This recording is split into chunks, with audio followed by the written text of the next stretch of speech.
Ce dernier cours, je vais surtout vous parler toujours de matériaux poreux, bien entendu, et de structures hiérarchiques dans la porosité.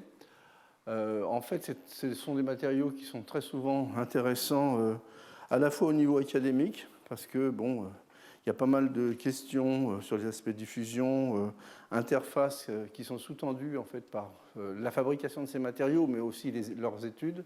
Et puis également, au niveau des propriétés des applications, bien entendu, on a toujours intérêt à avoir moins de limitations diffusionnelles, tout en ayant, par exemple, des surfaces importantes. Par exemple, je prends l'exemple de la catalyse. Alors, je vous rappelle simplement, très rapidement, ce que je vous ai déjà raconté plusieurs fois. En fait, comment on divise les solides poreux en fonction de la taille des pores. Donc, à toute petite échelle, en dessous de 20 nanomètres, de 20 angstroms, de 2 nanomètres, ce qu'on appelle les micropores. Les exemples, je dirais, les plus classiques sont les MOF, les COF également, et puis les zéolithes. Intermédiairement, entre 2 nanomètres et 50 nanomètres, vous avez en fait ce qu'on appelle les matériaux mésoporeux avec des argiles, par exemple. Il y a beaucoup d'argiles qui sont mésoporeux, même s'il y a des distributions de pores qui sont également déjà, vous voyez, hiérarchiques. Et puis, par exemple, certains MOF, comme le 1101, sont des matériaux mésoporeux. Et les fameuses silices, ou je dirais les solides mésoporeux organisés, pas uniquement les silices, mais les différents oxydes, alumine, titane ou autres, qui typiquement ont des tailles de pores, je dirais, entre 2 nanomètres et 50 nanomètres. Et au-dessus, à partir de 50 nanomètres ou de 500 angstroms, eh bien, ce sont tous les matériaux, je dirais, macroporeux. Et là encore, ça mériterait finalement une division, malgré tout, parce que tout ça, ça a été fait sur des bases essentiellement de l'absorption, mais les propriétés sont différentes, évidemment, lorsqu'on a des pores qui sont juste au-dessus de la limite, ou voire quelques microns, ou bien des pores qui sont millimétriques. Alors, typiquement, ce sont des systèmes macrocellulaires, des mousses, certains verres également, des différents types de matériaux. Et donc, du côté des macropores, en fait, évidemment, ça s'étale au niveau des tailles vers les grandes tailles, mais je vous dis qu'il faut également, quand vous analysez des matériaux, faire certaines subdivisions parmi justement ces tailles de grands pores. Alors, ce que je vous ai raconté au cours des 5 dernières leçons, en fait, je vous ai beaucoup parlé d'approches via de la chimie en solution, de la chimie colloïdale, et c'est simplement pour vous rappeler que finalement, cette chimie colloïdale, qui peut être de la chimie minérale, de la chimie inorganique ou des hybrides, sans aucune distinction, eh bien, elle est très très bien adaptée à énormément de procédés, que ce soit l'aérosol, l'électrofilage, l'extrusion réactive, la formation de films, les formations de gel, de monolithes, l'impression 3D, le moulage, etc. Également les techniques physiques. Certaines techniques physiques, qu'on appelle un peu plus top-down, sont parfaitement adaptées finalement à cette chimie colloïdale au sens large. Ce ne sont pas uniquement des colloïdes minéraux ou organiques. Alors, une vue simpliste que j'aime bien utiliser dans tous mes cours, c'est la structure hiérarchique à partir finalement d'édifices, de ces échafaudages. Vous voyez, typiquement, là, il y a un grand pore, un grand trou, vous voyez, entre les différents montants, mais finalement, mon montant peut être creux, donc je vais avoir une deuxième porosité. Mes croisillons peuvent également présenter une certaine porosité, puis les tubes eux-mêmes peuvent présenter finalement des petits trous, donc une porosité supplémentaire. Donc ça vous donne finalement une idée, je dirais, très qualitative et très simpliste de ce que peut être un matériau à structure hiérarchique. Le pluriel commençant à 2, finalement, à partir du moment où vous avez 2 types de porosité, on peut considérer que vous avez un matériau à structure hiérarchique. Alors, juste une vue d'artiste, c'est des essais qui sont faits dans la chimie du graphène et des nanotubes, c'est de créer, vous voyez, des édifices de ce type, où globalement, on va avoir des nanotubes creux qui finalement connectent des feuillets de graphène, par exemple, donc avec des distances qui peuvent être contrôlables. Alors donc il y a des études en fait qui essayent de réaliser ce genre de choses, mais c'est un peu le même concept que ce que l'on trouve finalement dans les piliers avec les argiles ou tous les matériaux lamellaires. C'est exactement la même chose. Alors, si on regarde maintenant les techniques physiques, je dirais un peu top-down, il y a une technique qui est très développée, c'est la stéréolithographie, ce que vous appelez l'impression 3D. Et donc ça permet de faire finalement, vous voyez, des porosités, je dirais, qui tournent autour de la dizaine ou de la centaine de microns. Ça, c'est un exemple d'une thèse que l'on a en commun avec le CEA. Vous voyez, donc ce sont des petites particules de différentes tailles de silice. Ici, on fait une céramique crue par impression 3D. Ensuite, Dans le cas présent, on ne cherchait pas de la porosité au maximum, donc on a simplement, je dirais, traité thermiquement le système pour obtenir ce monolithe. Mais simplement, l'idée, c'est qu'avec l'impression 3D, aujourd'hui, on est capable de travailler, je dirais, 50 microns et au-dessus, très haut. Alors, il y a une autre technique que vous connaissez peut-être moins, c'est ce qu'on appelle les lithographies par absorption à 2 photons. C'est de la 3D TPA, Two Photon Absorption. Et là, à ce moment-là, vous pouvez imprimer dans des matériaux. Ça, ce sont des hybrides, vous voyez, des plots, différents types de figures. Et aujourd'hui, le diamètre des piliers, vous voyez, c'est 200 nanomètres. Ce que j'ai regardé dans la littérature, on arrive à des résolutions de 200 nanomètres. Et nos collègues physiciens nous disent que, bon, en y mettant un petit peu le prix et le temps, on va arriver à 50 nanomètres. Alors, l'idée, c'est le futur. Et bien, le futur, ça sera peut-être des stratégies qui intégreront finalement ce que vous connaissez très bien comme impression 3D, et puis ces techniques lithographiques qui permettent justement d'aller à des tailles plus petites. Alors, dans le monde des matériaux à structure poreux, à structure hiérarchique, eh bien, les plus grandes voies de synthèse, c'est l'utilisation de moules, de gabarits, de templates qui partitionnent l'espace réactionnel. Alors, bon, on peut avoir des moules individuels ou des moules assemblés. Ça, c'est assez facile à comprendre. Mais j'ai essayé de partitionner de façon un petit peu, je dirais, arbitraire, les différents types de moules et de gabarits qu'on rencontre dans les différents travaux, dans les différents travaux scientifiques. Alors, c'est ce que j'appelle d'abord les gabarits mous. Gabarits mous, pour moi, ça veut dire des gabarits qui ont des associations et des séparations dynamiques. Voilà. Aux molécules, typiquement, le gabarit pour faire une zéolite, c'est un alkylammonium, par exemple. Micelle, mésophase, donc ça, c'est des tensioactifs ou des moléculaires ou polymères à bloc, amphiphiles. Donc voilà les domaines de taille sur lesquels on peut travailler. Les organogélateurs, je vais vous en parler. Donc là, on a des domaines de taille plus larges. L'eau, la glace, ce sont également des gabarits intéressants. Il y a une certaine dynamique. Les microémulsions, les phénomènes de séparation de phase, couplés souvent à lorsque c'est possible au niveau des températures, à des milieux micellaires, et puis des systèmes qui soient porogènes, simplement par génération in situ du porogène, et on crée finalement des structures hiérarchiques de cette façon. Du côté des gabarits durs un peu préformés, ce qui est le plus classique, ce sont les billes de latex, globalement dans ces tailles-là, les billes de silice, ou d'autres matières, des colloïdes poreux ou non. Ça peut être un MOF, un nanomorphe avec des surfaces élevées, du ZIF par exemple, des UIO dont je vous ai parlé un certain nombre de fois dans les présentations précédentes, des alumines, des minéraux, des argiles typiquement. C'est ce que j'appelle un peu les gabarits durs préformés. Alors, on peut combiner finalement ces différents moules, ces différents types de gabarits, en utilisant finalement le couplage d'une chimie qui est toujours une chimie colloïdale, si vous voulez, mais avec des procédés de mise en forme. Donc, je vous rappelle, les micelles, c'est du savon dans l'eau. Je vais assez vite parce que c'est transparent, je vous l'ai présenté au moins 5 fois déjà. Donc, en fait, vous savez qu'on peut faire des micelles avec des molécules amphiphiles et que ces micelles, lorsqu'on les concentre, forment des cristaux liquides.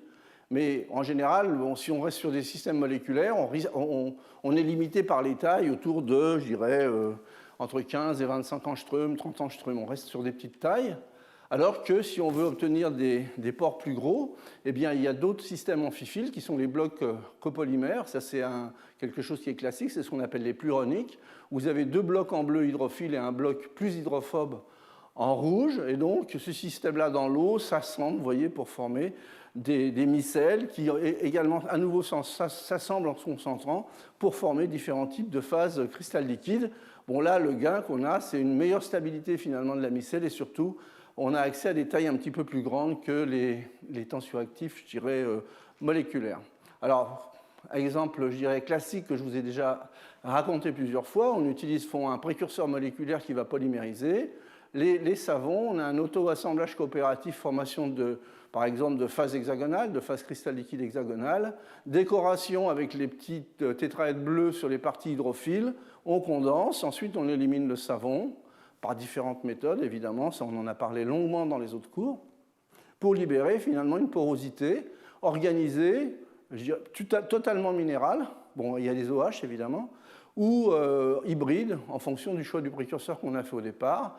et comme la matière est organisée, pas forcément dans le mur, mais au niveau du motif de répartition, entre ce qui est plein et ce qui est vide, eh bien, vous avez une réponse en diffraction des rayons X. Et en microscopie électronique, vous voyez clairement, finalement, la porosité, les trous qui ont été formés. Ça, c'est une possibilité, mais maintenant, je vais vous montrer d'autres types de gabarits que vous connaissez moins, les organogélateurs. En fait, les organogélateurs sont des molécules, bon, il y en a des centaines, par exemple, comme ce composé du cholestérol. Vous voyez, ce composé du cholestérol, à 1% en poids, dans l'octanol, il forme ces fibres, qui peuvent être chirales, hein, puisque vous avez un centre chiral, elles peuvent être hélicoïdales. Hein, et donc, typiquement, c'est un réseau de fibres, et l'échelle, vous voyez, c'est un cliché de microscopie par effet tunnel. Et ce que vous voyez ici, en fait, c'est les fibres avec des domaines qui sont microniques, typiquement. Hein. Alors, en plus, bon, ce sont des systèmes, je vous l'ai dit, qui peuvent être hélicoïdaux. Et en gros, lorsque l'on regarde l'analyse un peu fine de ce genre de matériaux, on voit que finalement, ça ressemble à des escaliers. Ces fibres sont en forme d'escalier en colimaçon. Et ce qui est très intéressant, c'est que finalement, pour une molécule d'organogélateur, vous avez une interaction, je dirais, un peu privilégiée avec une centaine de molécules de solvants. Alors, ça donne finalement des fibres, des microtubules, mais il est clair, d'après ce que moi je connais et ce que j'ai lu, c'est que finalement la physicochimie de ces milieux organogélateurs est beaucoup moins bien connue que celle des tensioactifs. Hein, il n'y a pas les mêmes modèles qui sont assez classiques des années même 80 pour les tensioactifs. Là, vous avez une physicochimie qui est plus difficile et qui mériterait finalement. Il y a eu beaucoup de synthèse. Le côté synthèse est bien développé aujourd'hui. Le côté physico-chimie, de mon point de vue, est encore un peu faible. Et alors donc, bon, nous, on les a utilisés à la fin des années 90. Vous voyez, typiquement, en utilisant ce type d'organogélateur, c'est un dérivé anthracénique. Ça, c'est une collaboration que j'avais avec Jean-Luc Pozzo à Bordeaux. Et donc, on a gélifié, vous voyez, autour de ces molécules, dans l'alcool et le méthanol, elles forment des organogènes, donc dans les solvants qui sont totalement compatibles avec la chimie des solgels des alkoxides. Donc, on a hydrolysé, vous voyez, des alkoxides fonctionnels de silice, par exemple. On a fait également du titane, de l'aluminium. Mais là, je vous montre juste simplement les résultats sur silice, avec différents types de groupements. Et vous voyez, vous avez des tissus de fibres d'organosilice qui se forment. Donc, déjà, il y a une porosité interfibre qui est clairement de l'ordre de plusieurs microns. Mais quand vous agrandissez ça au niveau de la microscopie électronique, eh bien, vous voyez que tous ces tubes sont composés de nanotubes hybrides collés les uns avec les autres. Et vous voyez l'échelle ici, on est à 200 nanomètres. Hein, et donc, c'est des fibres microniques avec des espaces microniques constitués de nanotubes. Alors, donc, il y a des porosités inter- et intrafibres. Et puis, les parois de ces systèmes sont mésoporeuses avec des pores pas parfaitement calibrés, mais qui se trouvent entre 2 et 5 nanomètres, typiquement dans le domaine des mésopores, avec des surfaces de l'ordre de 500 m² par grave, et puis des fonctionnalisations possibles accessibles. Alors, ceux qui veulent vraiment réfléchir sur l'organogélation, je vous rappelle que j'ai fait un cours là-dessus d'une bonne heure, le 7 décembre 2011, c'est toujours sur Internet, vous pouvez aller voir si ça vous intéresse de regarder plus en détail les architectures qui peuvent être développées et les types de matériaux qui sont construits. Il y a eu une très belle chimie qui a été faite sur les organogélateurs, et également l'utilisation de ces organogélateurs comme gabarit. Alors donc maintenant, si je vous montre ça, c'est une photo que je vous ai montrée plusieurs fois. En fait, ce sont des algues phytoplanctoniques dont la coquille est faite de silice à structure hiérarchique, donc des radiolaires, des diatomées ou autres. Donc ce sont des algues qui utilisent finalement la photosynthèse. Alors quand on regarde une diatomée à différentes échelles, vous voyez là je pars du micron et j'agrandis le système, on voit que j'ai des pores plus petits. Et si je continue à grandir, je vois que dans les pores, j'ai encore des pores plus petits. Et finalement, je vois que mon mur ici est fait de petites particules de 10 nanomètres collées les unes aux autres. Donc forcément, il y a des interstices. Donc ça, c'est typiquement une structure hiérarchique qui est très jolie au niveau de l'esthétique et que l'on aimerait savoir reproduire. Alors, qu'est-ce que l'on sait du côté de la fabrication dans le monde biologique de ces systèmes? Eh bien, pour raccourcir une longue histoire, en fait, on sait que tout ça, c'est sous contrôle génétique, mais en fait, la nature utilise un système de gabarits multi-échelles de différentes tailles, donc des agrégats de polyamine silafine, d'autres types de silafines ou bien des agrégats plus complexes à base de silacine, de phosphate et de polyamine pour former, vous voyez, des agrégats de différentes tailles qui servent finalement de gabarit. Et puis le précurseur, c'est l'acide silicique, c'est-à-dire l'acide habituellement ou le précurseur des matériaux sol-gel. Et c'est ça qui permet de générer les porosités. Alors une des façons les plus simples, vous voyez, c'est de coupler finalement des gabarits micellaires et puis des billes de latex, du PS ou du PMMA, et puis donc de marier finalement les deux systèmes pour obtenir, vous voyez, après extraction ou avant extraction, le centre est creux et la porosité est pleine de micelles, bien entendu, vous voyez les micelles cylindriques, et donc vous obtenez, vous voyez, simplement un système à deux échelles, du méso et puis en gros ce que vous voulez avec le latex, au niveau de la taille toujours entre, je dirais, la centaine de nanomètres et le millier de nanomètres. Entre parenthèses, pour les gens de l'ARMN qui sont à la salle, c'est un excellent modèle pour la DNP, ça, en passant. Alors, on a utilisé ces systèmes-là il y a déjà un bon moment. Donc, la synthèse, c'est en fait un savon, des billes de polystyrène, une synthèse ammoniacale, puisqu'en fait, on va polymériser la silice par la méthode Stauber. Et puis, on va obtenir, vous voyez, des systèmes avec soit non poreux, quand tout est plein de micelles ou de latex, ou poreux, lorsqu'on élimine finalement les différentes composantes.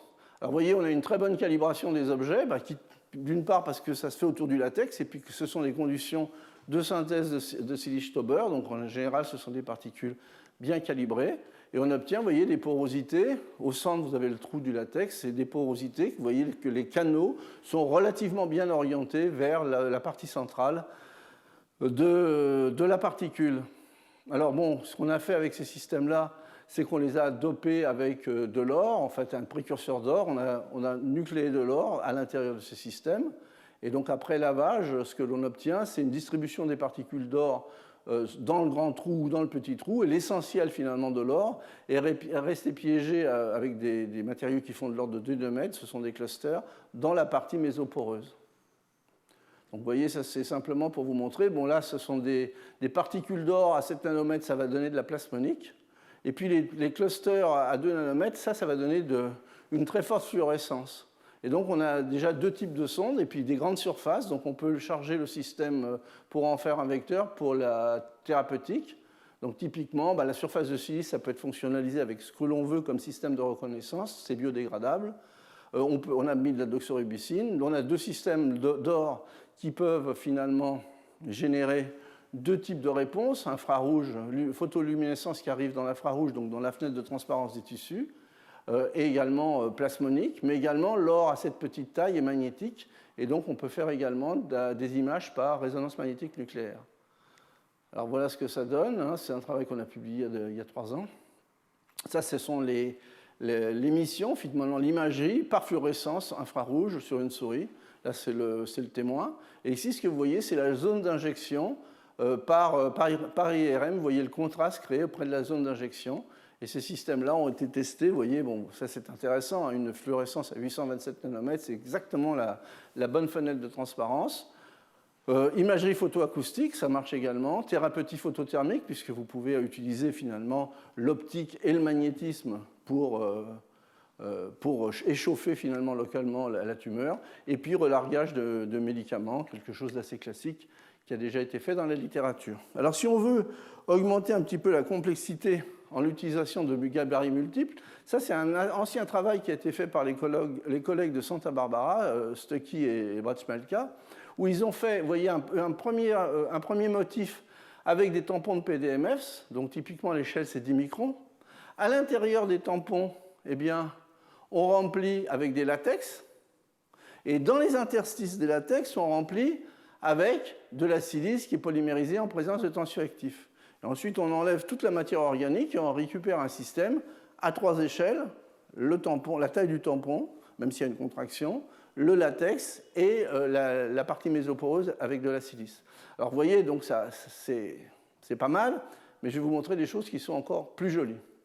Ça, c'est un travail qui a été fait par une équipe chinoise, où globalement, en mélangeant des petites particules de silice et des polystyrènes de 2 tailles, et après élimination finalement des parties éliminables facilement, c'est-à-dire les parties organiques, vous voyez le type de de porosité qui est obtenue. Donc c'est vraiment une porosité qui est multi-échelle. Et quand vous allez regarder même dans les petits trous, ici, vous voyez, finalement, il y a encore les porosités interparticules de silice. Hein, alors c'est simplement, voilà, ça c'est les diatomées, et ça c'est un peu ce que j'ai vu de plus joli aujourd'hui. C'est pas encore de la diatomée, mais c'est pas mal. C'est pas mal comme réalisation. Il faut quand même garder en tête que ce sont des travaux publiés, donc ce ne sont pas des matériaux à grande échelle. La photo représente sans doute, je dirais, une partie bien spécifique du matériau qui a été synthétisé. Alors des assemblées de colloïdes, en voilà quelques-unes, bon, des opales avec différents types de périodicité, ou une supraparticule obtenue via des gouttelettes de microébullition. Et ça, c'est quelque chose que je vous avais déjà montré dans le cours sur le carbone. C'est à nouveau l'utilisation de billes de latex. On infiltre ces billes de latex avec des micelles faits de blocs copolymères, une résine, on infiltre, et on a une première étape. Donc un premier traitement thermique pour consolider, on élimine les solvants. Ensuite, une élimination contrôlée de la partie bloc copolymère, ça on en avait longuement discuté dans le cours numéro 2, hein, donc typiquement vers 300-350 degrés. Et ensuite, une étape de carbonisation pour obtenir des monolithes de carbone. Et ces monolithes, eh bien voilà comment ils se présentent. Ce sont des beaux modèles à nouveau pour étudier les aspects hiérarchiques de diffusion ou autres. Vous voyez, ce sont des systèmes, bon, les surfaces ne sont pas élevées, mais ce n'est pas le problème. Mais typiquement, vous avez une très belle calibration de mésopores aux alentours de 3 nanomètres et de macropores aux alentours de 350 nanomètres. Alors justement, ces assemblées de colloïdes, elles sont utilisées de façon assez conséquente, en particulier pour l'optique. Parce qu'en contrôlant finalement la taille des assemblages, la taille des porosités, la variation des assemblages, vous avez la nature finalement de la particule, vous pouvez jouer en fait sur les variations des indices, vous pouvez jouer également sur l'ordre ou le désordre, etc. Et donc ça permet de faire ce qu'on appelle des cristaux photoniques qui donnent finalement une coloration très souvent physique. Alors les beaux cristaux photoniques qui donnent une coloration intense, en général, vous avez des structures très ordonnées. Leur défaut, eh bien, c'est que, eh bien, il y a une dépendance angulaire de la couleur et pour certaines applications, ce n'est pas bon du tout. Donc, comment on s'arrange? Eh bien, on travaille moins joliment. On fait des systèmes amorphes, par exemple. Il faudrait que je retrouve le opale désordonné. Vous voyez ici, là, ce que je vous montre ici, c'est la variation de la longueur d'onde en fonction de l'angle. Vous voyez ici, vous avez une variation, vous n'avez pas de variation angulaire, contrairement à une opale parfaite directe, où vous avez une couleur qui est belle, mais vous faites varier un peu l'angle, c'est fini, quoi. Hein? Et donc, on rajoute à ça, par exemple, des absorbeurs sélectifs ou à spectre large pour justement optimiser la réponse optique pour une application. Je pense par exemple à de la cosmétique ou ce genre d'application. Alors, dans la nature, bon, vous avez les opales, vous avez également la couleur physique de certains papillons, c'est bleu. Et donc, il y a eu un grand nombre de travaux qui ont été faits, justement, en jouant sur les matériaux, les indices. Vous voyez, ça, c'est de la silice avec des indices assez bas. Quand on va vers les oxydes de titane ou d'étain, eh bien, on a des indices plus forts. Donc là, on peut jouer, évidemment, on va jouer sur l'empilement, la taille et l'indice pour obtenir différentes couleurs. Et puis, bon, on peut aller même jusqu'à la formation d'opales totalement en silicium. Hein, donc ça, ce sont des travaux qui sont dans les années 2000. Alors, dans la nature, eh bien, ces assemblages colloïdaux sont utilisés en effet pour créer de très jolies couleurs. Par exemple, les plumes de la couronne de cet oiseau, le Lepidotix coronata, ou les plumes du stellar jay. Vous voyez, ces bleus eh bien, sont dus à des assemblées colloïdales qui sont, vous voyez, parce que dans ce cas-là, il n'y a pas de variation avec l'angle. En fait, ce sont des colloïdes, mais il y a toujours un désordre. Ce n'est pas parfaitement ordonné. Hein. Vous voyez, bon, j'ai résumé ça par ce petit dessin. Donc, il y a du désordre, c'est absorbeur, c'est multilongueur d'onde, et puis il y a quand même un absorbeur large bande qui est la mélanine. Hein. Ça, on sait tous que dans tous les systèmes naturels, il y a de la mélanine. Alors là, du côté des coléoptères, si on prend la nature comme modèle, ce coléoptère, vous voyez, change de couleur en fonction du degré d'humidité. En fait, il passe d'une couleur dorée à une couleur rouge en fonction du degré d'humidité. Alors, ce qui se passe finalement, c'est que ce changement de couleur est dû à la fois au gonflement de l'assemblée colloïdale, puisqu'il y a une dynamique, et également au remplissage par l'eau qui permet de moduler finalement l'écart d'indice de réfraction. Hein, et c'est comme ça que ça se colore. Alors, des méthodes pour faire des dépôts, je dirais, de colloïdes, eh bien, il y en a un grand nombre. Alors, les méthodes qui permettent d'utiliser finalement, je je dirais, des mélanges assez complexes, souvent les méthodologies basées soit sur ce qu'on appelle la lithographie micropène ou l'impression jet d'encre. On obtient, vous voyez, des plots, on peut séparer les plots, on peut jouer sur cette distance-là, on peut jouer sur la porosité à l'intérieur du plot et pour obtenir différents systèmes. Alors l'exemple que je vais vous montrer ici, là, ce sont finalement des assemblées faites par jet d'encre, multibuse, avec des silices colloïdales non poreuses et poreuses avec différentes tailles. Donc là, on joue, il y a une hiérarchie dans la porosité. Et en jouant là-dessus, vous voyez, bon, ça c'est le système une fois qu'il a séché. Donc vous voyez que ce ne sont pas des empilements parfaitement ordonnés, mais ce qui va faire les différences, c'est justement qu'il y a des systèmes où il n'y a pratiquement pas de porosité, il y a des systèmes où il y a de la porosité. Et donc, vous voyez, donc ça, c'est les types de matériaux qui ont été utilisés, des particules pleines, des particules mésoporeuses de différentes tailles avec une partie pleine et l'extérieur, enfin ça c'est un latex, et l'extérieur, en fait, la couronne mésoporeuse peut être également réglée au niveau de la taille. Donc vous avez tout un ensemble de paramètres physico-chimiques qui vous donnent beaucoup de variabilité. Alors ce que ça donne, vous voyez, ça donne, sur des films, ça donne une coloration qui peut être ajustée en fonction du choix des systèmes que vous avez créés. Et ça, c'est un travail que j'ai trouvé assez amusant pour faire un capteur d'alcool. En gros, finalement, ce que les gens ont créé ici, ce sont des porosités hiérarchiques de différents types dans la partie, je dirais, du tronc et les feuilles. Donc sous azote, ben, tout est vert. Quand vous mettez l'alcool, eh bien, le système se colore sélectivement. Ça a été calculé pour que ça se colore sélectivement. Et puis, on peut aller plus loin. Donc, voilà, on peut même aller jusqu'à colorer le système avec des fruits.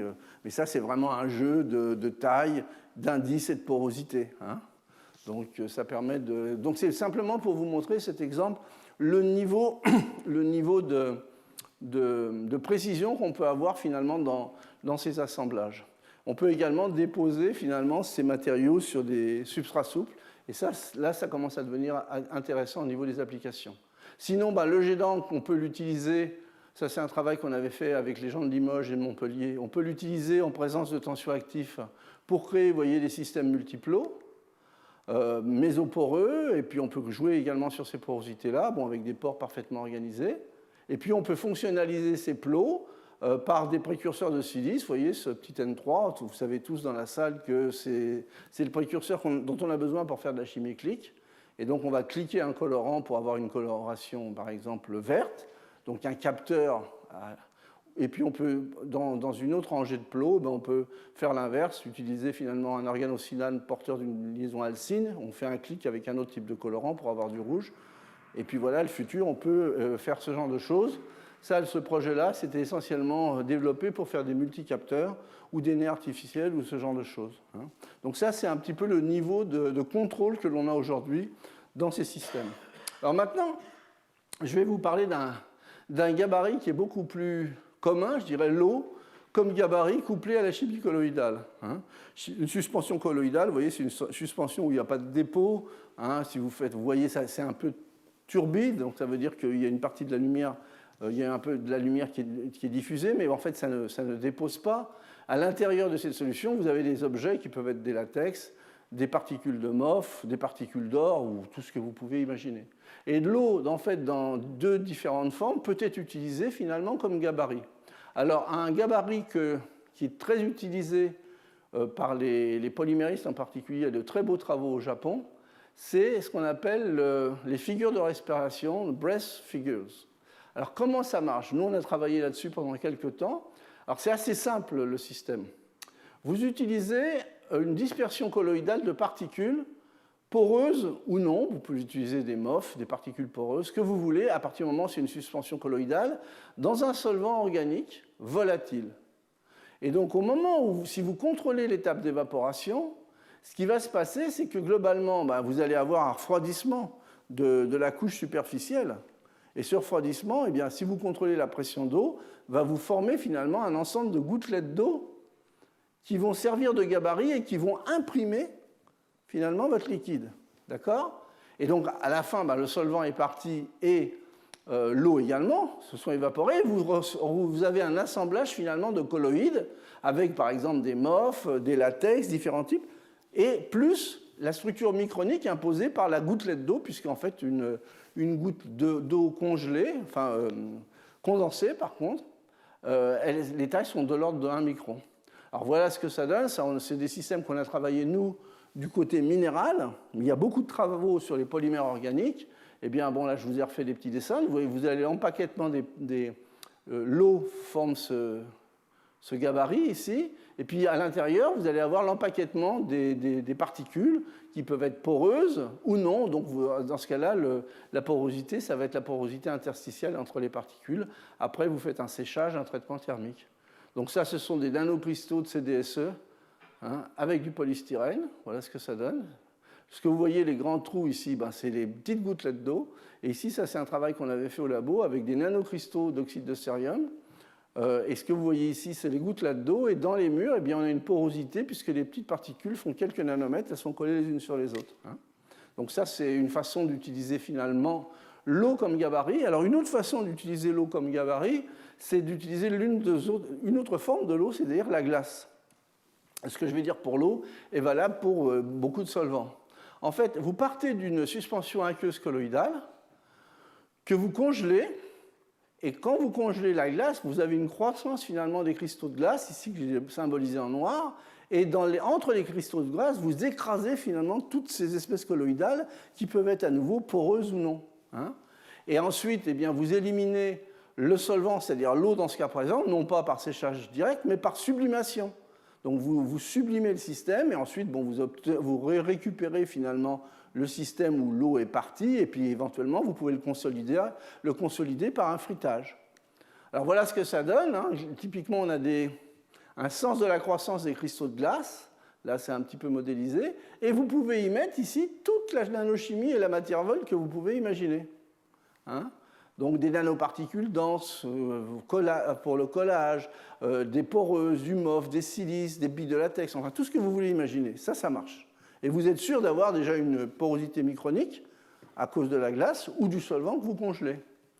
Alors l'échelle des cavités, c'est 1 à 300 microns, ici.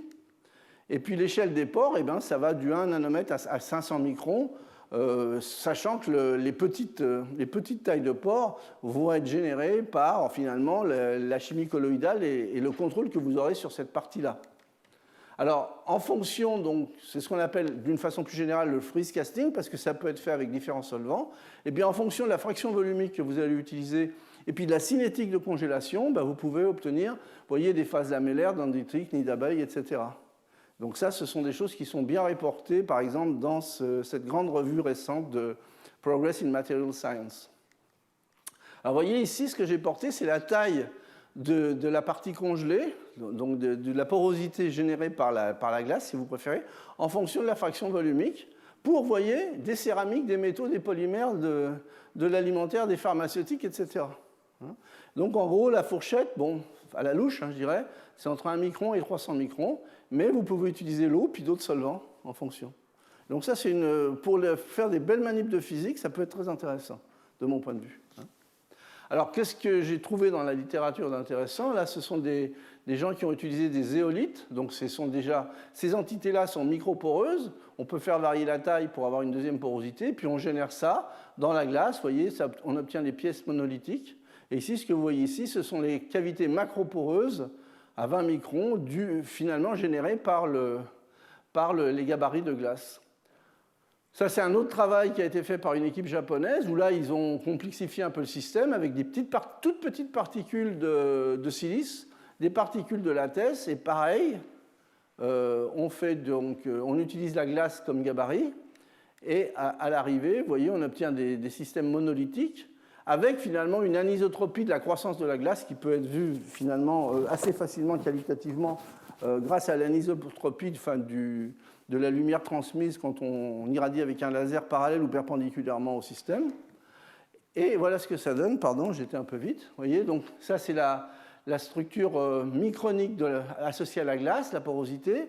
Et lorsqu'on descend, finalement, ça, c'est ce qui est lié au latex.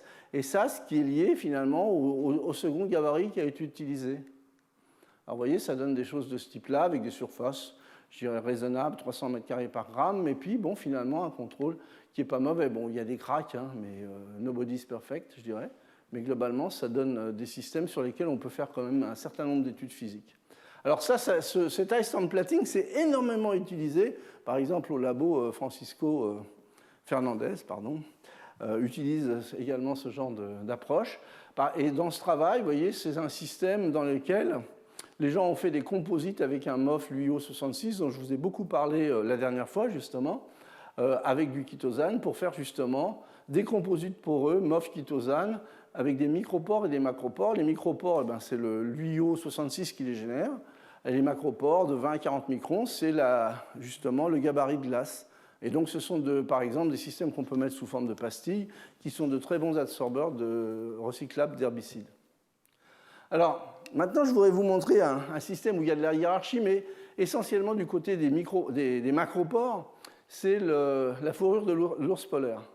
Un ours polaire, ça vit sans aucun problème par moins 50 degrés. On aurait du mal. Alors, vous allez me dire, ouais, c'est parce que c'est gros, il y a 10 cm de graisse et que ça suffit. Non, ça ne suffit pas. En fait, il faut voir une chose, c'est que les ours polaires, eux, sont invisibles par une caméra infrarouge. Pour les détecter, il faut utiliser des caméras visibles ou UV, mais pas l'infrarouge. Simplement parce qu'ils n'émettent pas. Ça veut dire qu'ils ont un système qui est parfaitement isolant, ils ne réémettent pas finalement de la chaleur. Alors ça, c'est dû, en fait, ils ont une peau qui est noire, contrairement à ce que l'on peut penser, qui est vraiment le système qui absorbe le maximum de chaleur. Et puis il y a une structure hiérarchique de poils au-dessus, une fourrure hydrophobe, qui est poreuse et qui a une hiérarchie, mais au niveau du micron. Et donc c'est ça qui permet finalement d'avoir une bonne isolation, je dirais, au niveau des matériaux. Donc là, ce n'est pas un jeu mésoporosité, macroporosité, c'est du multi-échelle dans la macroporosité. Vous voyez ? Donc ça, ce sont des fibres qui représentent les poils finalement de l'ours. Alors j'ai trouvé un travail assez intéressant qui reprenait finalement un peu la même idée. Vous voyez, qui utilise finalement l'ice templating. Donc il y a un fil conducteur, donc un seul à queue de fil de soie et de chitosane.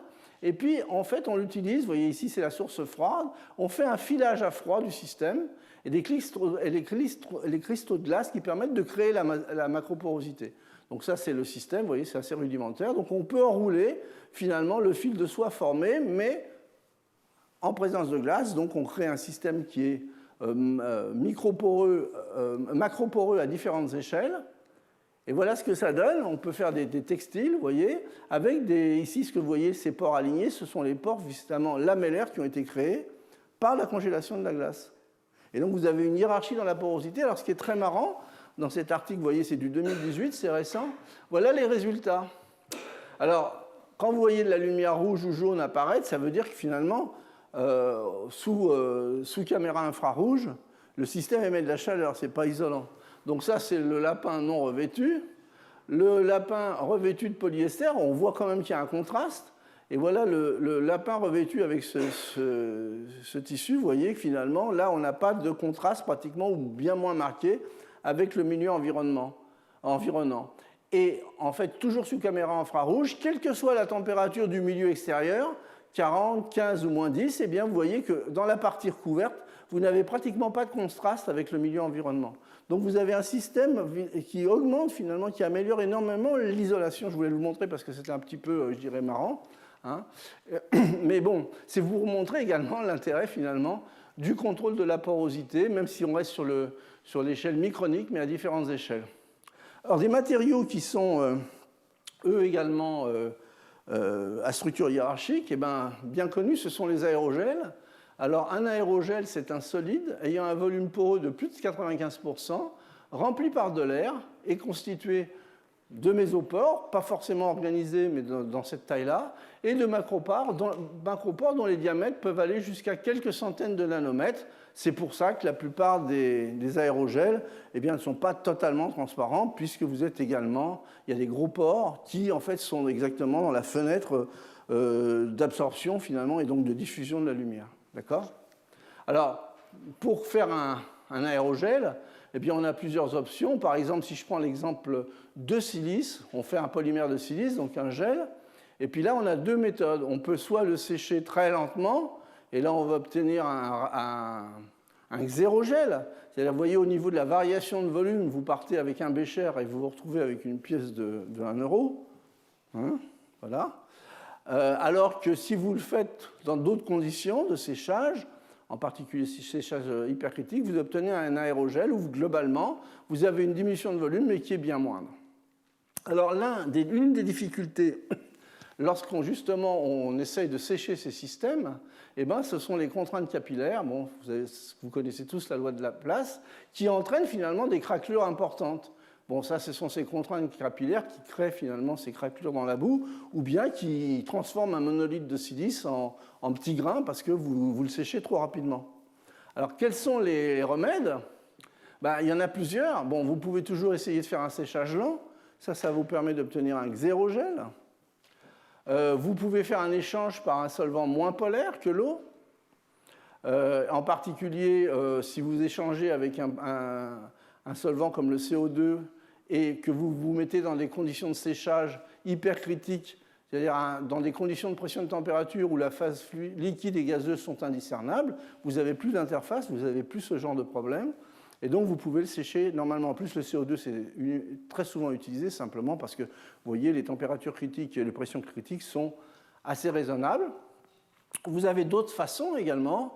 Vous pouvez hybrider les systèmes avec des systèmes hydrophobes ou avec des polymères pour donner une certaine plasticité. L'hydrophobie, c'est pour empêcher l'eau de rentrer, qui peut être une source de destruction, en particulier pour des silices. Ou bien, de façon un petit peu plus délicate et astucieuse, vous voyez, ce qui crée le delta P, c'est la variation des rayons des pores.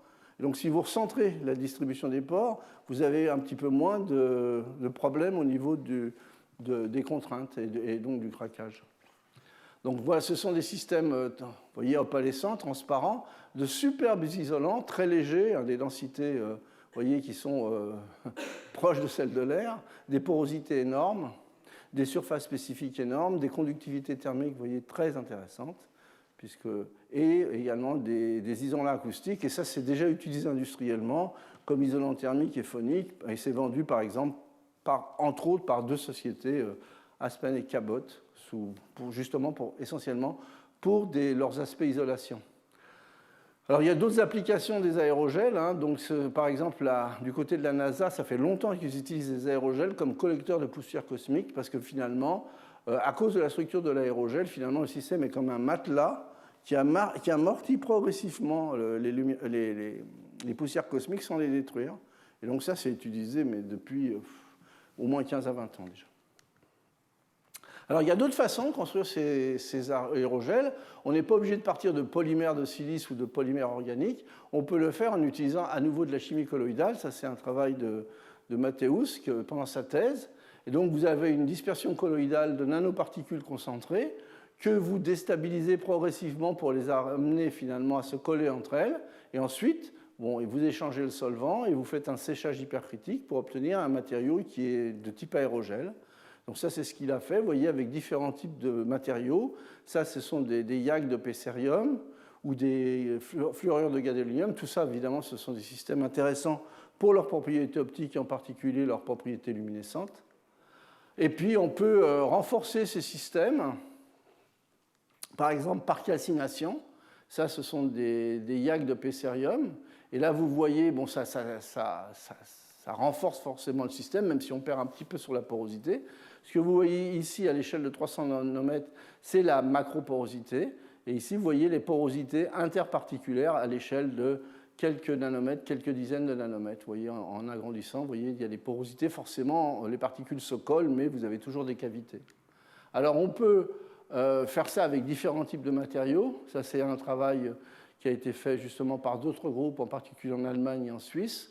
Vous voyez, du SNO2, du titanate de barium, des nitrures de cuivre, d'autres systèmes luminescents ou des chalcogénures, des phosphures de nickel. Alors vous voyez, l'un des problèmes, c'est intéressant pour une publication, mais vous voyez la fragilité quand même des systèmes.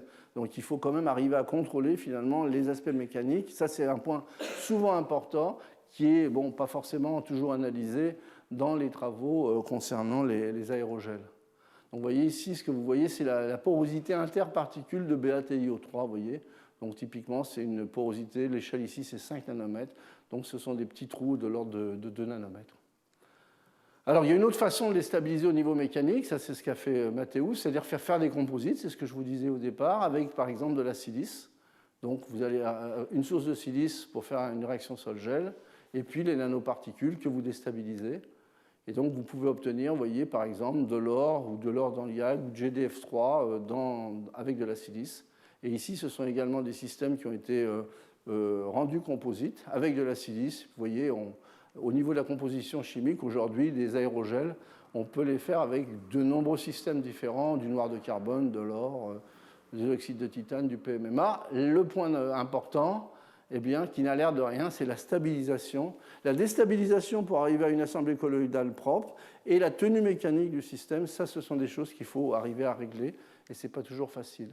Ça, c'est un aérogel de graphène qui a été fait, vous voyez, donc c'est ultra léger. Alors, ce sont des super absorbeurs recyclables. Ils absorbent très bien l'huile et les solvants. Ici, c'est une expérience qui a été faite, vous voyez, avec 300 mg de cet aérogel dans du dodécane et du rouge soudan, simplement pour visualiser. Vous voyez qu'au bout de quelques secondes, 80 secondes, l'essentiel du colorant a été absorbé par l'aérogel. Et là, vous avez finalement un grand nombre de produits organiques avec les prises en poids qui sont assez conséquentes, qui peuvent être absorbés par ce genre de matériaux. Donc, structure spongieuse, confinement et nettoyage des marées noires, c'est un petit peu ce qui était proposé finalement pour ces aérogels carbonés.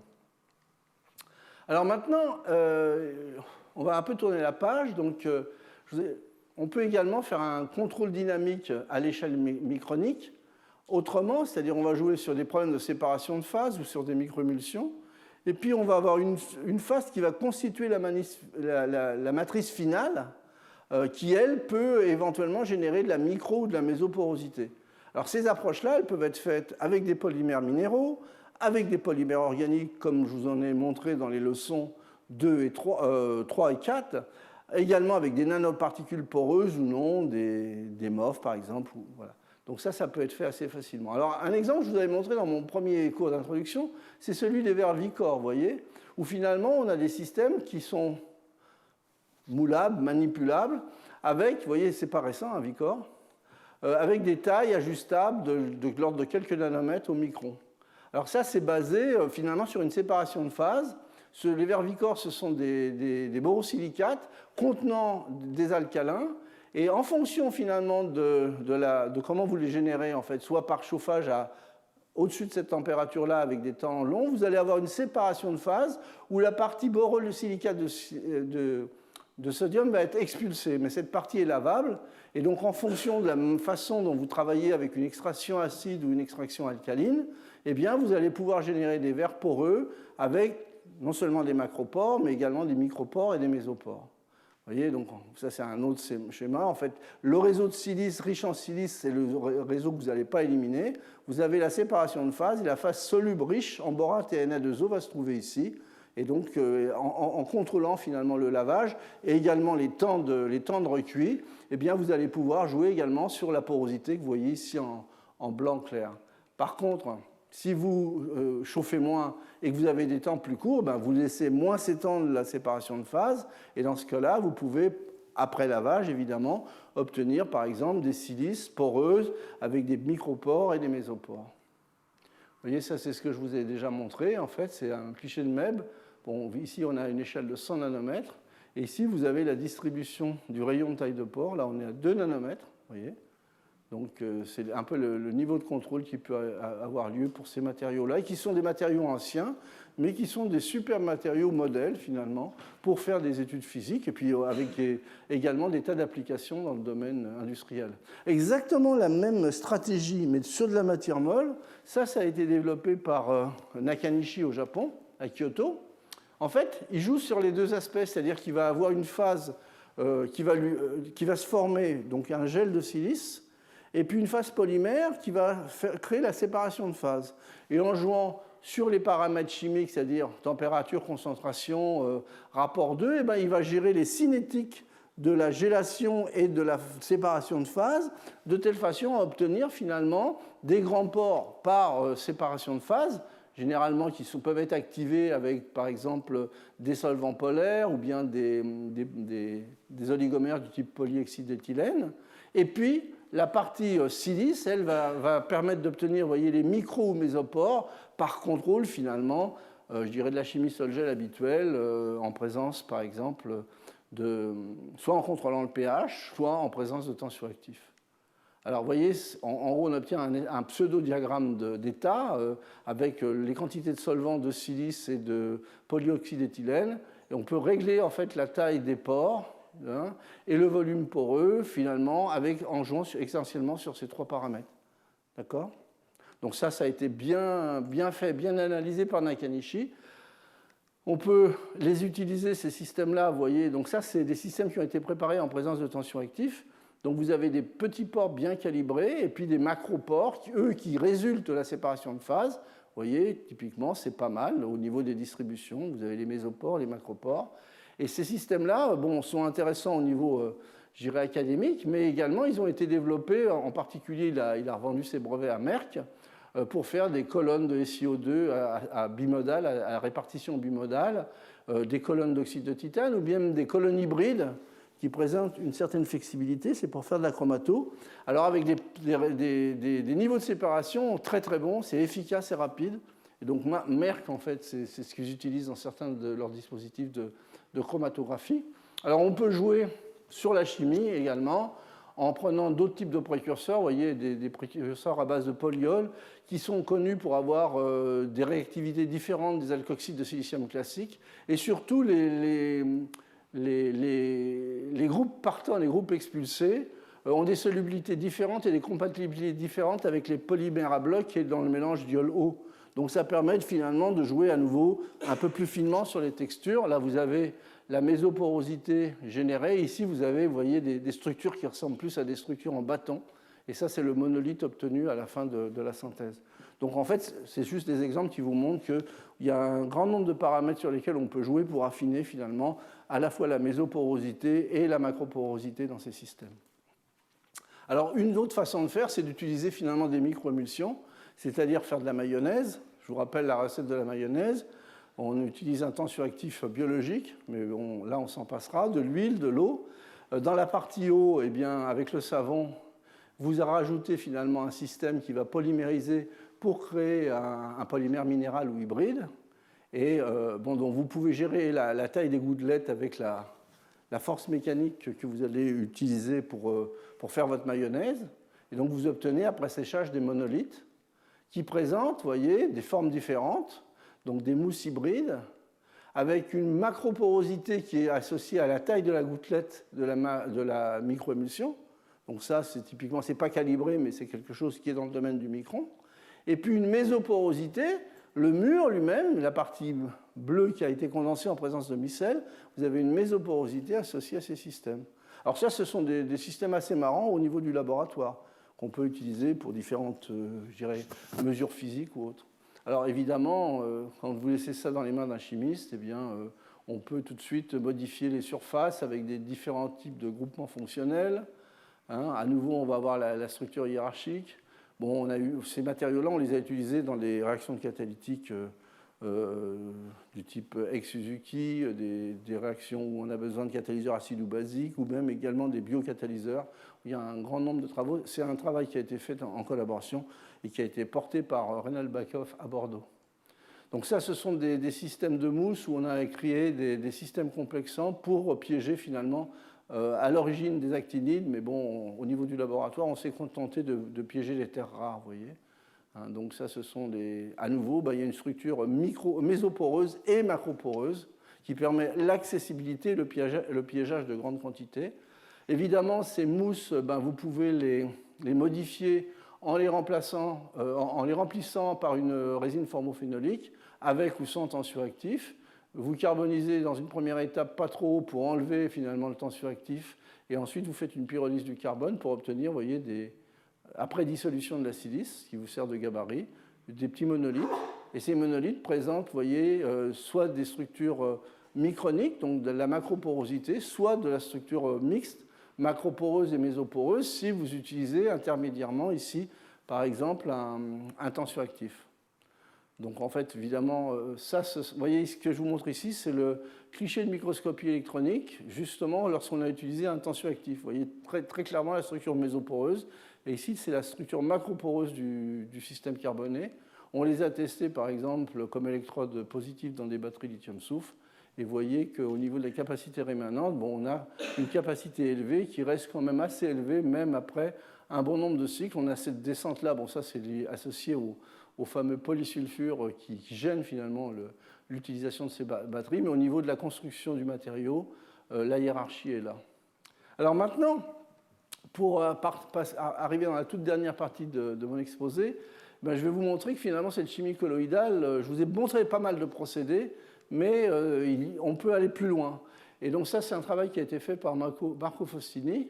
Vous voyez, bon, ici, ces craquelures de boue sont dues finalement aux contraintes, au stress associé à l'évaporation. Et lorsque vous déposez finalement des films colloïdaux sans aucune précaution, en général, ben, à une autre échelle, ben, vous obtenez ces craques microniques. Et donc, ce que l'on peut faire si on contrôle, c'est ce qui a été fait, à la fois les pressions d'eau dans la chambre de dépôt et surtout les vitesses, on se met à un très bas régime en vitesse, on peut contrôler finalement ces systèmes pour créer, vous voyez, un auto-assemblage des craquelures. Et ça, ce qui est le mécanisme, hein, finalement, c'est de gérer la compétition entre la relaxation, le stress qui est relaxé au moment de l'ouverture du crack, et puis finalement le stress qui s'accumule au moment de l'évaporation. Et donc en contrôlant parfaitement ça, eh bien, on a des systèmes qui sont parfaitement calibrés. Ça ressemble à des cristaux photoniques, et c'est ce qu'a fait Marco. Il les a utilisés, vous voyez, comme pour faire des capteurs, puisque le cristal photonique donne une réponse optique qui est modifiée par l'absorption d'un soluté, qui est modifié optiquement, puisque vous changez l'indice, forcément vous allez changer la réponse optique. Hein. Donc là, il y a un travail qui est en train d'être fait par Mathéus, le travail de fond est en train d'être fait. Ce sont vraiment des systèmes remarquables. Alors, d'autres types de procédés, ben, c'est le spray, hein, pas le spray pour les cheveux, mais l'atomiseur. Donc ça, c'est très très riche. Pourquoi? Parce que finalement, à partir du moment où vous savez stabiliser la solution colloïdale de départ, ici, vous avez formé des gouttelettes et vous allez pouvoir déposer des motifs, par exemple, ou des systèmes de particules. À partir du moment où vous savez faire ça, ici, le temps de séjour dans le four est très court. C'est l'ordre de quelques secondes à la température d'évaporation du solvant. Très souvent, ce sont des mélanges alcool-eau, donc ça veut dire que vous êtes à moins de 100 degrés, et ça va très vite. Donc ça veut dire que ça, c'est compatible à peu près avec tout, c'est-à-dire la matière organique, de la matière minérale, des médicaments, de la matière biologique. Et qu'à l'arrivée, vous allez obtenir des systèmes avec un certain contrôle sur la structure. Je vais vous montrer. Hein. Alors, ce qu'on peut imaginer, vous voyez, c'est d'avoir des particules de latex, de rajouter des petites particules mésoporeuses ou d'autres types de particules, bon, des luminophores. À partir du moment où on sait stabiliser ça, à l'arrivée, on va obtenir bon, quelque chose qui est de façon symbolique dessiné ici, mais à l'arrivée, vous voyez, on peut obtenir des systèmes de ce type, avec une hiérarchie, puisque là, vous allez avoir du pore micronique, mais à l'intérieur des murs, vous allez avoir des agrégats de particules ou des particules poreuses. Là, l'imagination, il faut la laisser courir. Vous pouvez imaginer des tas de systèmes. Ou bien, vous pouvez faire des systèmes qui vont commencer à polymériser en présence de tensioactifs, en rajoutant à nouveau des latex, des particules mésoporeuses. Vous voyez, ça donne ce genre de choses. Ça, c'est un oxyde de titane. Vous avez une taille là, ça c'est le trou latex, et là vous avez la mésoporosité associée au savon. Ça, ce sont des systèmes cœur-couronne qui sont fabriqués par aérosol. Ça, ce sont des structures en oignon qui peuvent être fabriquées par voie aérosol.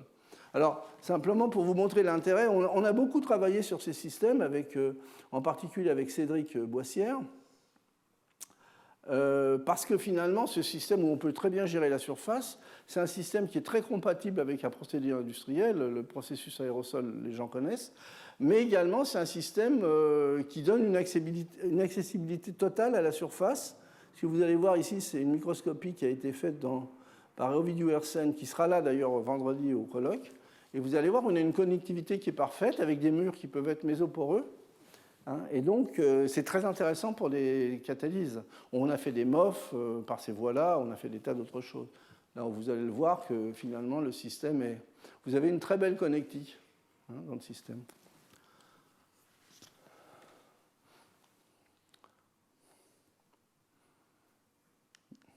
Alors bon, donc des oxydes simples, on a fait pas mal de choses, des oxydes mixtes, des systèmes hybrides, parce que je vous ai dit ça va très vite et que ça peut permettre de stabiliser l'organique, hein. Donc avec des sulfonates, bon, pour des conductions de protons ou pour de la catalyse acide. Également des distributions de nanoparticules que l'on peut faire en couronne ou de façon un peu plus, je dirais, hétérogène dans le milieu en fonction de comment on fonctionnalise justement ces nanoparticules. Et puis des systèmes qui n'étaient pas accessibles par les voies de précipitation, des silice-alumine avec des taux assez importants en aluminium, qui n'étaient pas accessibles par les voies conventionnelles. Parce que là, finalement, vous faites un quenching au moment où vous fabriquez le matériau. Donc ça vous permet d'avoir accès à des compositions auxquelles vous ne pouvez pas accéder par les voies de précipitation classiques. Et donc sur ces travaux-là, on a pris une vingtaine de brevets avec l'Institut français du pétrole. Donc ça, c'est un travail qui a été fait par Damien De Becker lorsqu'il était postdoc avec moi.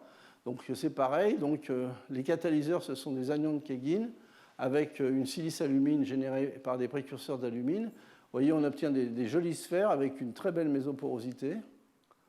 Et en fait, ces systèmes-là ont été testés, par exemple, pour leur activité en métathèse, donc transformation éthène-butène en propène. Ça, ce sont les catalyseurs standards de l'IFP, et voici les catalyseurs faits par aérosol. Vous voyez qu'au niveau de l'activité spécifique, on est largement au-dessus, et c'était vrai pour de nombreux tests catalytiques qu'on a fait avec l'IFP.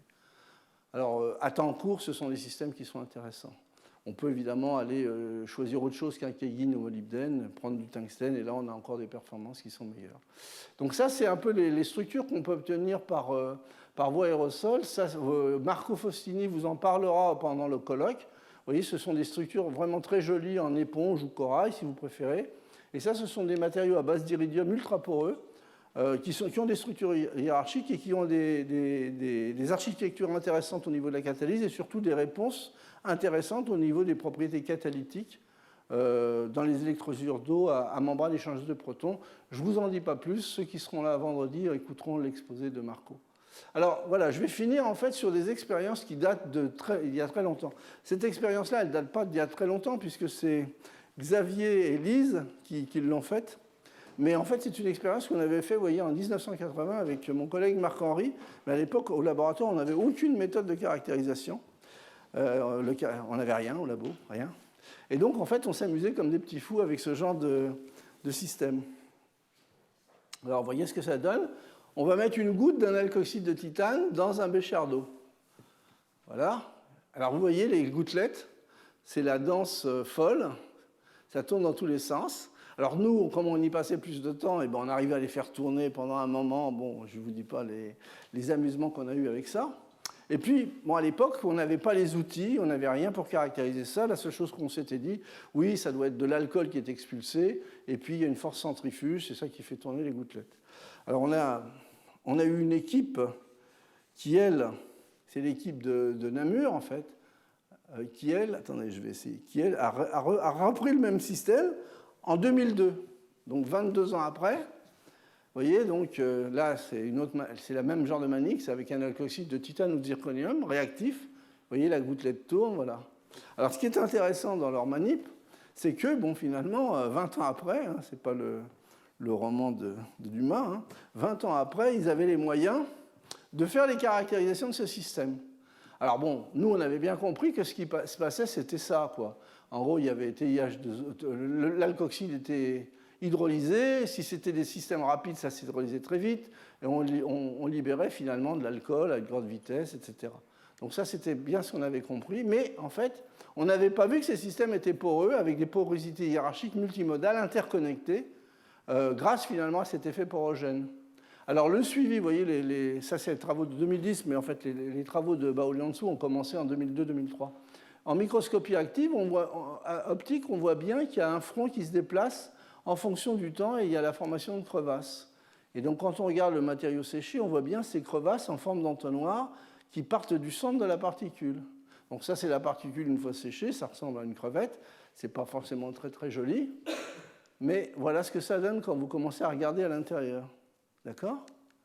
Et puis voilà, on a grandi, alors hein, une porosité, deux porosités, puis on a ces trous-là en forme de cône, hein, et puis on a les particules, et puis de la porosité à l'intérieur des particules. Vous Vous voyez, bon, ça c'est une autre photo où vous voyez les structures qui ressemblent en fait un peu à des entonnoirs. Voilà. Vous voyez les porosités, ça c'est une coupe, une vue en coupe. Et ça c'est une vue différente. Ça c'est une vue transverse, une vue parallèle. Bon, c'est pas parfaitement organisé, mais on voit bien qu'il y a une hiérarchie dans la porosité. C'est très clair. Hein.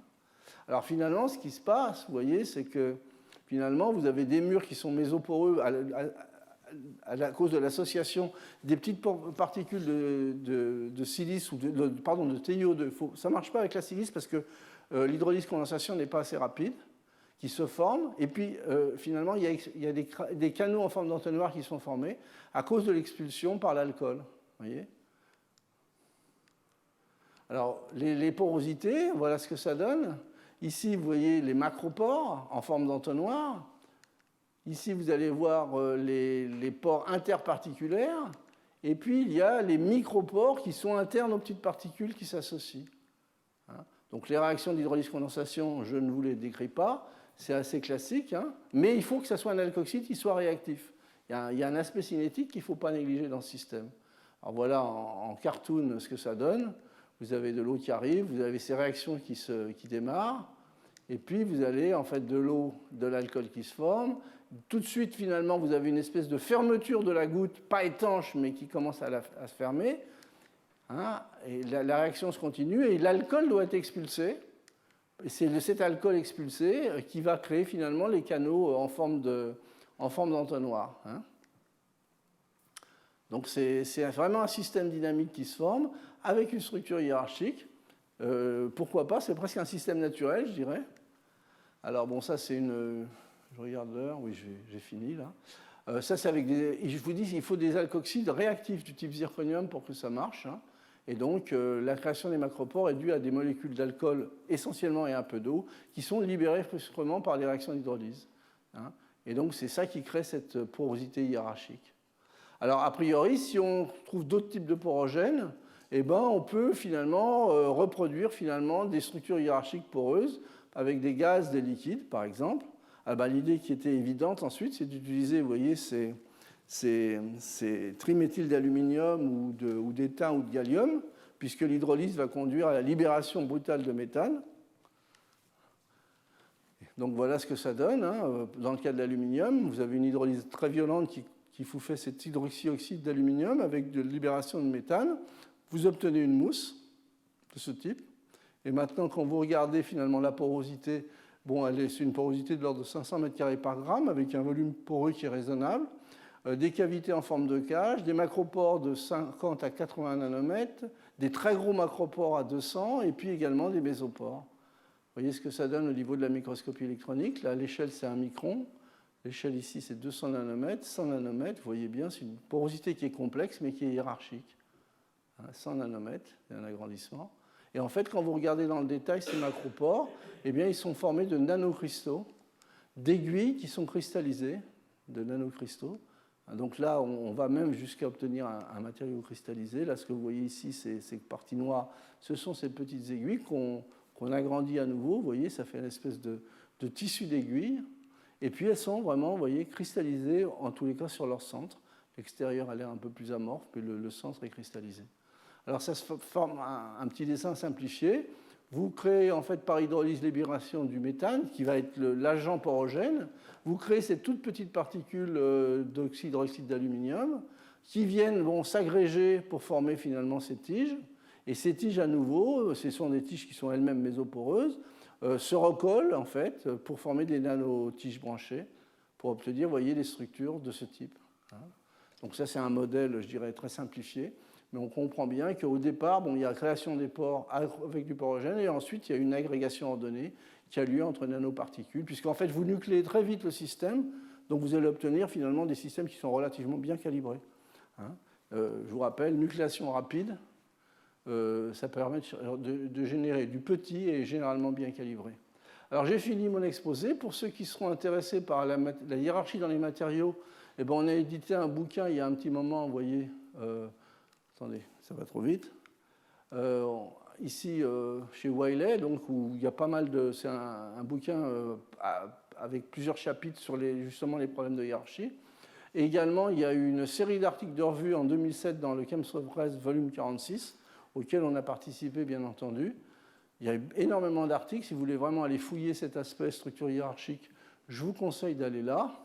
Et puis, comme c'est un peu le dernier cours, vous voyez, je vous ai parlé de trous, et puis n'oubliez pas que finalement, peut-être que je vous ai parlé pour rien, puisque d'après les philosophes, on peut soutenir que les trous n'existent pas du tout, puisque toutes les vérités sur les trous se réduisent à des vérités sur les objets troués.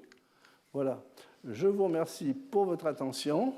Et je vous rappelle que vendredi prochain, à 8h30, dans l'amphi Maurice Halbach, c'est-à-dire celui qui est juste là, hein, beaucoup plus grand, eh bien, on va avoir un colloque avec des gens qui vont nous apporter, nous éclairer finalement sur les matériaux poreux, avec, vous voyez, un spectre très large d'intervention, que ce soit sur les caractérisations, la connaissance physico-chimique, les nanozéolithes, les nouvelles phases aérosols, etc. Voilà, donc je vous remercie pour votre attention et puis essayez de venir à ce colloque parce que je pense qu'au niveau de la qualité scientifique, ça va être très riche. Merci.